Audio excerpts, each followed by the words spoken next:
Hello everyone, welcome to literature lovers with Rajvi. तो साथियों, अगर आपको ये वीडियो पसंद आए तो प्लीज़ लाइक कीजिएगा, शेयर कीजिएगा और हाँ, साथ में इस चैनल को सब्सक्राइब ज़रूर कर लीजिएगा। और आपका जो फीडबैक है वो मेरे लिए बहुत इम्पॉर्टेंट है, तो आप अपना फीडबैक जो भी लिखेंगे वो मेरे लिए बहुत अच्छा होगा। प्लीज़ लिखिएगा कमेंट बॉक्स में। तो साथियों, आज की क्लास में पढ़ेंगे हम लोग एक पोयम का नाम है वीनस एंड एडेनिस। विलियम शेक्सपियर की जो लॉन्ग नैरेटिव पोएम्स हैं उनमें से एक बहुत ही वंडरफुल पोएम है आपकी वीनस एंड एडेनिस। वीनस एंड एडेनिस जो पोएम है, इस पोएम को विलियम शेक्सपियर ने 1593 के टाइम पीरियड में लिखा था। और ये जो पोएम है, तो इस पोएम को शेक्सपियर ने डेडिकेट किसे किया है? डेडिकेट किया है अर्ल ऑफ साउथहैम्पटन को, जिन्हें हम लोग हेनरी वर्ड्सले के नाम से भी जानते हैं। तो इन्हीं को ये डेडिकेटेड है। ये जो पोएम है, इस पोएम के रिगार्डिंग खुद विलियम शेक्सपियर कहते हैं कि ये जो पोएम है क्या है मेरे लिए? The first year of my invention. क्योंकि देखिए, विलियम शेक्सपियर ने इस टाइम पीरियड में काफी सारी पोएम्स लिखी, खास करके सोनेट वाला पार्ट इसी टाइम पीरियड में इन्होंने लिखा था। ये पोएम अगर स्ट्रिक्टली हम इस पैटर्न में देखें तो ये एक इपीलियन कही जा सकती है। इपीलियन पोएम क्या होती है? जिसमें माइथोलॉजिकल बैकग्राउंड और रोमांस को इंक्लूड किया जाता है, तो ऐसी पोएम को इपीलियन कहा जाता है। इस पोएम में मिथिकल बैकग्राउंड, जिसमें Venus goddess of love and goddess of beauty, और एडेनिस जो एक सेफर्ड है, अ यंग मैन, तो दोनों को इंक्लूड किया गया है, and the romance between the two. ये जो पोएम है, इसे 6 लाइन वाले स्टैंजा यानी सेस्टेट के पैटर्न में लिखा गया है। 6 लाइन का स्टैंजा सेस्टेट कहलाता है और ये आयम्बिक पेंटामीटर में है, यानी कि हर एक लाइन में 10 सिलेबल आपको मिलने वाले हैं। और राइमिंग स्कीम ABABCC आपको इस पोएम की राइमिंग स्कीम मिलती है।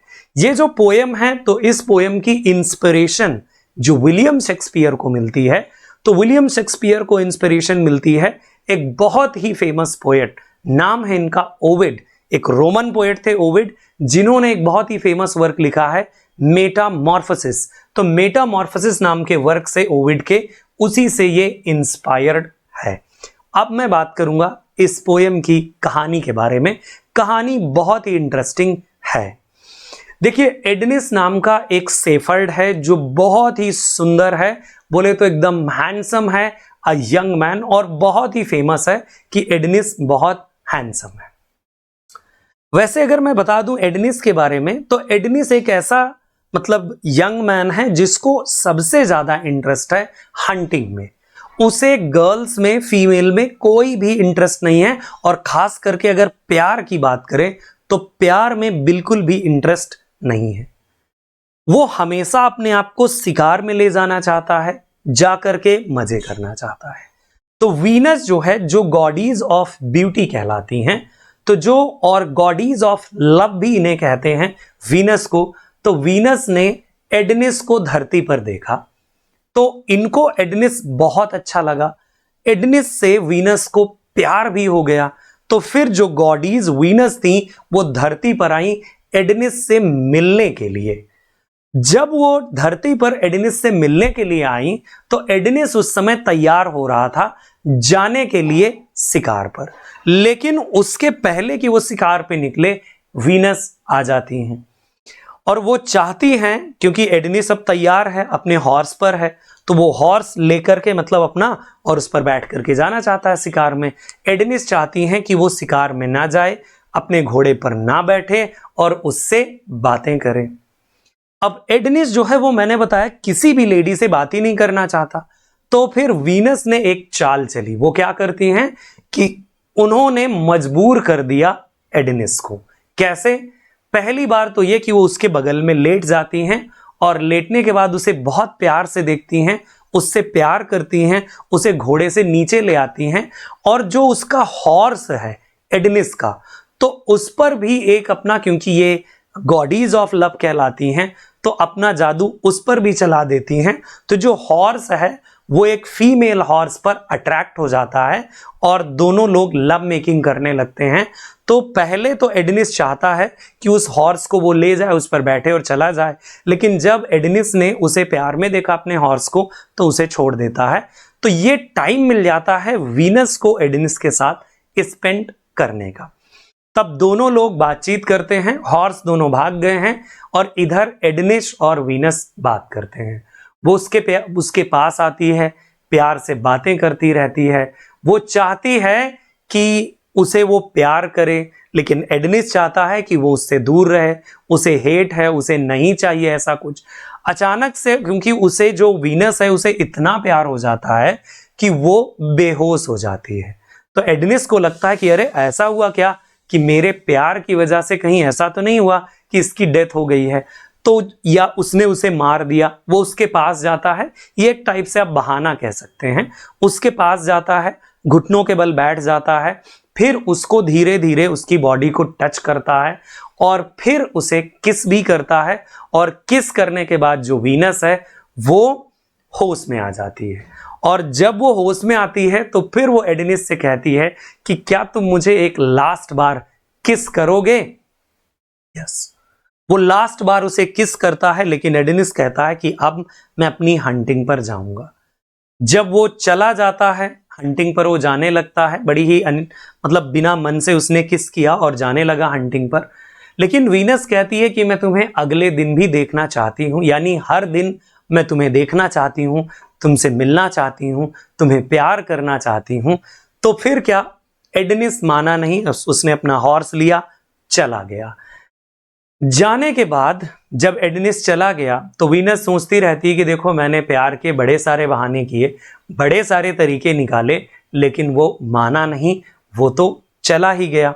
अब यहां पर क्या होने वाला है कि अगली सुबह की बात है। अगली सुबह जो वीनस थी वो एडिनिस से मिलने के लिए फिर से एकदम बेताब थी, परेशान थी। तो एडिनिस जो वीनस है, वीनस को बहुत दूर से कुत्तों की आवाज आई। ये शिकारी कुत्तों की आवाज थी। एक्चुअली में आज वीनस ने रात में एक सपना देखा है। और सपना क्या देखा है, सपने में देखा है कि जो एडिनिस है वो शिकार पर गया है और शिकार पर जाने के बाद उसे एक बोर मतलब एक जंगली सुअर ने उसे मार डाला है। तो वो चाहती थी कि आज जो है एडिनिस ना जाए, लेकिन एडिनिस ऑलरेडी शिकार पर जा चुका था। फिर जब उसने कुत्तों की आवाज सुनी वीनस ने, वो उधर साइड जाती है और देखती है कि जो एडिनिस है उसे एक जंगली सुअर ने मार डाला है। वो घायल पड़ा है, उसकी बॉडी से ब्लड बह रहा है। वहां पर वो देखती है और देख करके उसका दिल टूट जाता है। वो जब इतना ज्यादा परेशान होती है, इतना ज्यादा रोती है कि उसने फैसला किया कि अब आगे से जो भी किसी से प्यार करेगा, जो भी प्रेमी किसी प्रेमिका से या प्रेमिका प्रेमी से प्यार करेगी, तो उनमें क्या होगा, प्रेम में संदेह होगा और प्रेम में हमेशा उदासी रहेगी उनके जीवन में। और भी क्या रहेगा, प्रेम झूठा होगा और प्रेम में लोग बहुत ही ज्यादा धोखेबाजी, क्लेवरनेस, ये सब कुछ करेंगे। आगे आने वाली जनरेशन प्रेम में ऐसा करेगी। उसने एडिनिस के शरीर को देखा, शरीर पूरा ठंडा पड़ चुका था, खून चारों तरफ बहा था और जो खून बहा था तो उसी खून से एक नए पौधे का जन्म हुआ। और ये पौधा किस कलर का था, तो ये कलर इंटरेस्टिंग, यानी जैसे रोज का कलर है वैसे ही कलर का था। वीनस ने कहा कि अब ये जो कलर है और इस कलर के जो फ्लावर्स होंगे हमेशा लोगों के लिए क्या रहेंगे, बहुत ही ज्यादा रेस्पेक्टेबल रहेंगे। और फिर इसके बाद वीनस वहां से चली जाती है छोड़ करके। और हाँ, उसके बाद एडिनिस और वीनस को as a god of love लोग साइप्रस और तमाम सारी जगहों पर इनकी पूजा भी करते हैं। So this is the wonderful poem by William Shakespeare, a wonderful poem जो एक लव पोएम है, वीनस एंड एडिनिस पर बेस्ड है। So guys, thank you so much. आपको वैसे कैसी लगी ये पोएम, मैं चाहूंगा कि आप मुझे कमेंट बॉक्स में जरूर बताएं। हमारे किसी भी कोर्स के साथ जुड़ने के लिए लिटरेचर लवर्स ऐप को इंस्टॉल कीजिए और आप अपने मनपसंद कोर्स को चूज कर सकते हैं। बहुत सारे कोर्सेज अवेलेबल हैं हमारे लिटरेचर लवर्स ऐप पर, ये नंबर हैं, इनमें सुबह के 10 बजे से शाम के 5 बजे तक आप कॉल करके या मैसेज करके जानकारी ले सकते हैं। बहुत बहुत धन्यवाद। मिलूंगा अगले वीडियोज में। जय हिंद, जय भारत।